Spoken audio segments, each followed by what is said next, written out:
నమో వెంకటేశాయ. ఈరోజు ఆంధ్రప్రదేశ్ రాష్ట్రంలో తిరుమల తిరుపతి దేవస్థానంలోని లడ్డు కల్తీ నెయ్యికి సంబంధించిన వ్యవహారం బాగా రాజుకుంటుందండి.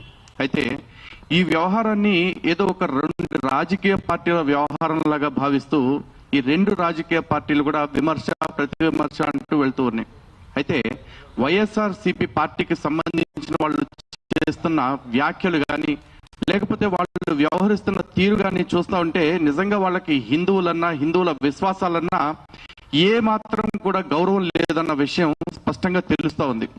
ఈ తిరుమల లడ్డు కల్తీ నెయ్యి వ్యవహారం ఏదైతే ఉందో దాన్ని పూర్తిగా ఒక రాజకీయపరమైన అంశంగా మార్చి చూపిస్తూ అసలు ఎన్డీడీబీ ఇచ్చిన రిపోర్టుని పక్కన పడేసి సిబిఐ వేసిన ఛార్జ్షీట్ ఏదైతే ఉందో దాన్ని మాత్రమే మాట్లాడుతూ ఇక్కడ జంతు కొవ్వు కలవలేదు అన్న ఒకే ఒక పాయింట్ని మాట్లాడుతూ వాళ్ళు ఇష్యూని డైవర్ట్ చేసే ప్రయత్నం చేస్తూ ఉన్నారు.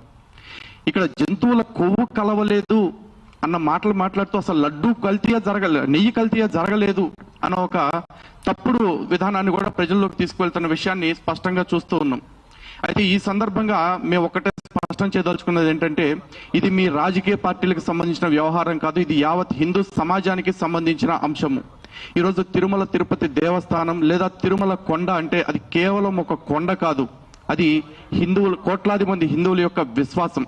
అటువంటి విశ్వాసాన్ని మీ రాజకీయ అవసరాల కోసం లేకపోతే మీ కకృతి కోసం కల్తీతో పాడు చేసింది కాకుండా హిందువుల మనోభావాల మీద దాడి చేసింది కాకుండా ఇప్పటికీ కూడా నిస్సిగ్గుగా ఆ తప్పుల్ని సమర్థించుకుంటూ బ్రతికేద్దామని చూస్తూ ఉన్నారు. దీన్ని హిందూ సమాజం తరఫున చాలా తీవ్రంగా ఖండిస్తూ ఉన్నాం. అయితే ఇక్కడ మాట్లాడాల్సిన అంశాలని సమాజానికి తెలియజేయాల్సింది చాలా ఉంది. మరీ ముఖ్యంగా కొన్ని విషయాలు చూసినట్లయితే ఇక్కడ లడ్డు కల్తీ నిజంగా శ్రీవారు కోట్లాది మంది హిందువుల హృదయ సామ్రాట్ చెప్పాలి అంటే. ఇంకా తిరుమల తిరుపతి దేవస్థానం అనేది ప్రపంచ ఆధ్యాత్మిక రాజధాని హిందువులకి. అలాగే తిరుపతి లడ్డూకి ఎంతో ప్రాముఖ్యత ఉంది. చివరికి లడ్డు అంటే పేటెంట్, ఇంటర్నేషనల్ పేటెంట్ కలిగిన ఫుడ్ అది. అట్లాంటి లడ్డు ప్రసాదాన్ని దారుణంగా కల్తీ చేశారు. నిజంగా 1% కల్తీ జరిగిందంటేనే అది హిందువుల మనోభావాల మీద దాడి. కానీ అలాంటిది 1% నెయ్యి కూడా లేకుండా మొత్తం కెమికల్స్ తోటి ఈ లడ్డూని నింపేసి భక్తుల విశ్వాసాలతోటి హిందుత్వం యొక్క ఆ మనోభావాలతోటి ఆటలాడుకున్నారు. ఇది చాలదు అన్నట్లు ఇది భక్తుల యొక్క ఆరోగ్యంతో కూడా వీళ్ళు ఆటలాడుకున్నారు. అంటే ఈ రోజున నిజంగా లడ్డు తిన్నవాళ్ళు ఎవరైతే ఉన్నారో సుమారు రోజుకి 2 లక్షల లడ్డూలు తిరుమల కొండపైన అమ్ముతున్నారు అని తెలుస్తా ఉంది. అలాంటిది మరి 4 సంవత్సరాల పాటు ఎన్ని కోట్ల లడ్డూలు అమ్ముంటారు, ఎన్ని కోట్ల మంది ఆరోగ్యంతో వీళ్ళు ఆటలాడుంటారు. ఈ విషయాన్ని వాళ్ళు పట్టించుకోకపోగా అసలు ప్రజా ఆరోగ్యం గురించి కాకుండా కేవలం ఇది రాజకీయపరం అంశంగా మాట్లాడుతూ ఉన్నారు. అలాగే ఈ లడ్డు నెయ్యి స్కామ్ కనుక చూస్తున్నట్లయితే ఇది 250 కోట్ల రూపాయల స్కామ్. మరి ఈ 250 కోట్ల రూపాయలు ఎవరబ్బ సొమ్మని చెప్పేసి వీళ్ళు ఇంత ఇష్టారాజ్యంగా వాటిని పాడు చేశారు. దానికి ఈ రోజు వరకు కూడా ఒక్కళ్ళు కూడా బదులు చెప్పట్లేదు. అలాగే ఇప్పటి ప్రభుత్వాన్ని కూడా మేము ఒకటే డిమాండ్ చేస్తా ఉన్నాం. గతంలో చంద్రబాబు నాయుడు గారిది ఏదో చిన్న కేసులో 30 కోట్ల స్కామ్ గురించి అరెస్ట్ చేసి 58 రోజులు జైల్లో పెట్టారు. మరి ఈరోజు కోట్లాది మంది విశ్వాసాలు గాయపరిచిన ఈ వైఎస్ఆర్సీపీ నాయకుల్ని కావచ్చు లేకపోతే వాళ్ళ అనుచర గణం కావచ్చు ఇంత స్కామ్ లో పార్టిసిపేట్ చేసిన వాళ్ళందరి మీద మరి చర్యలేవి ఆధారాలతోటి ఇంత స్పష్టంగా కల్తీ చేశారని తెలిసినా కూడా పైగా ఇప్పుడు వాళ్ళ నాయకులు మాట్లాడుతున్న మాటలు మరీ విడ్డూరంగా ఉన్నాయండి. ఈ రోజున ఎన్డీడీబీ కాఫ్ ఒక నివేదిక ఇచ్చింది. ఆ నివేదికలో బీఫ్ టాలో ఉన్నట్టు అదేవిధంగా లార్డ్ అంటే పంది కొవ్వుకు సంబంధించిన ఆనవాళ్లు ఉన్నట్టు ఒక రిపోర్ట్ వచ్చింది. ఆ రిపోర్ట్ని బేస్ చేసుకుని విచారణ కమిటీ వేయటం, సిట్ వేయటం, ఆ సిట్ ద్వారా ఇంత విచారణ జరిగి రిపోర్ట్ రావటం జరిగింది.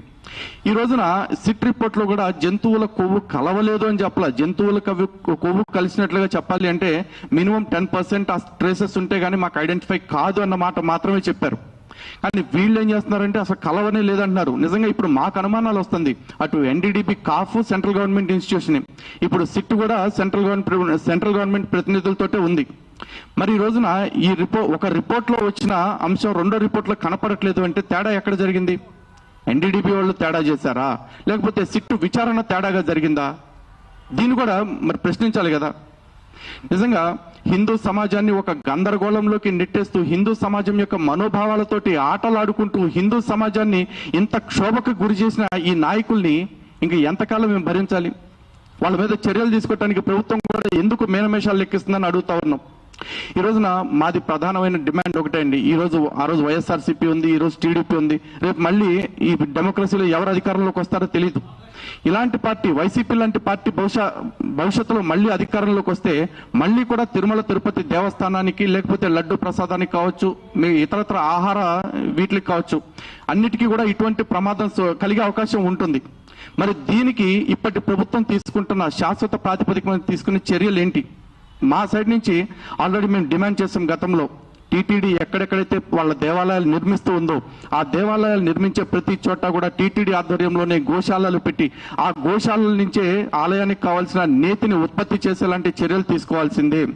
ఎప్పుడైతే థర్డ్ పార్టీ మీద ఆధారపడతామో అండ్ ఆ థర్డ్ పార్టీని కూడా ఎట్లా ఇచ్చేస్తున్నారంటే టెండర్స్ ఎవరు తక్కువ కోట్ చేస్తారో వాళ్ళకి ఇస్తున్నారు. నిజంగా ఈరోజు మార్కెట్లో 600-700 అమ్మే నెయ్యిని 320 రూపాయలకి 325 రూపాయలకి ఇస్తారు అంటే వాళ్ళు ఖచ్చితంగా కల్తీ చేసే అవకాశం ప్రతిసారి ఉండొచ్చు. ఇది హిందువుల యొక్క మనోభావాలతో ఆటలాడటమే. అందుకే అటువంటి వాటి పట్ల నిజంగా ఏదైనా మార్పు కావాలి అంటే టీటీడీ స్వయంగా ఈ గోరక్షణ శాలలు ఏర్పాటు చేసి వాటి ద్వారా పాల ఉత్పత్తి మరియు నెయ్యి ఉత్పత్తిని చేయాలని మేము కోరుకుంటున్నాం, మేము డిమాండ్ చేస్తూ ఉన్నాము. అలాగే కొండపైన ఒక శాశ్వత ప్రాతిపదికన ఈ ఆహార పరీక్షా కేంద్రానికి సంబంధించిన వ్యవస్థను కూడా ఏర్పాటు చేస్తామని గతంలో చంద్రబాబు నాయుడు గారు చెప్పడం జరిగింది స్వయంగా. దాని విషయంలో కూడా త్వరితగతిన చర్యలు తీసుకోవాలని, కొండపైకి వచ్చే ప్రతి ఆహార పదార్థాన్ని కూడా స్వయంగా అక్కడే ఎప్పటికప్పుడు నాణ్యత పరీక్షలు జరిపిన తర్వాతే వినియోగంలోకి తెచ్చేలాంటి చర్యలు తీసుకోవాలని మేము డిమాండ్ చేస్తూ ఉన్నాం. ధన్యవాదాలండి. నా పేరు లలిత్ కుమార్, హిందూ జనశక్తి వ్యవస్థాపక అధ్యక్షుడిని.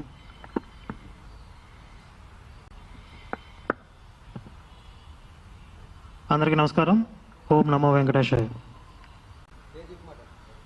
నా పేరు కరుణాకర్ సుగ్గున, శివశక్తి ఫౌండర్ ప్రెసిడెంట్. అయితే కొన్ని రోజుల క్రితం ఈ తిరుమల కల్తీ నెయ్యి వ్యవహారంలో మేము మాట్లాడడం జరిగింది. అప్పటి వైసీపీ ప్రభుత్వం యొక్క నిర్లక్ష్యాన్ని, అవినీతిని ప్రశ్నించడం జరిగింది. ఇటీవల సిబిఐ రిపోర్ట్ వచ్చిన తర్వాత కొంతమంది వైసీపీ ఫాలోవర్స్ మా ఆఫీస్కి ఫోన్ చేసి సిబిఐ క్లీన్ చీట్ ఇచ్చింది కదా, మరి ఇప్పుడు మీరు అప్పట్లో వైసీపీని ప్రశ్నించారు, అవినీతి చేసిందని మాట్లాడారు, కానీ ఇప్పుడు క్లీన్ చీట్ వచ్చింది కదా కాబట్టి మీరు క్షమాపణ చెప్పాలని చెప్పి కొంతమంది వైసీపీ సైకో ఫ్యాన్స్ మా ఆఫీస్కి ఫోన్ చేసి బెదిరిస్తూ ఉన్నారు. ఎక్కడ క్లీన్ చీట్ వచ్చింది అని చెప్పి మేము కాస్త ఎంక్వైరీ చేస్తే సాక్షి టీవీలో క్లీన్ చీట్ వచ్చింది. సాక్షి టీవీలోనే క్లీన్ చీట్ ఇచ్చేసారు, వాళ్ళే క్లీన్ చీట్ ఇచ్చేసుకున్నారు. ఎలాగా అనంటే సిబిఐ రిపోర్ట్లో జంతువుల కొవ్వు కలిసినట్లుగా నిర్ధారించలేదు కదా కాబట్టి క్లీన్ చీట్ అని ఒక పదం వాడుతూ ప్రజల్ని తప్పుదోవ పట్టించే ప్రయత్నం చేస్తూ ఉన్నారు. సిబిఐ రిపోర్ట్లో జంతువుల కొవ్వు ఉందని కానీ లేదని కానీ వాళ్ళు నిర్ధారించలేదు. 10% కంటే తక్కువ ఉంటే మా పరీక్షల్లో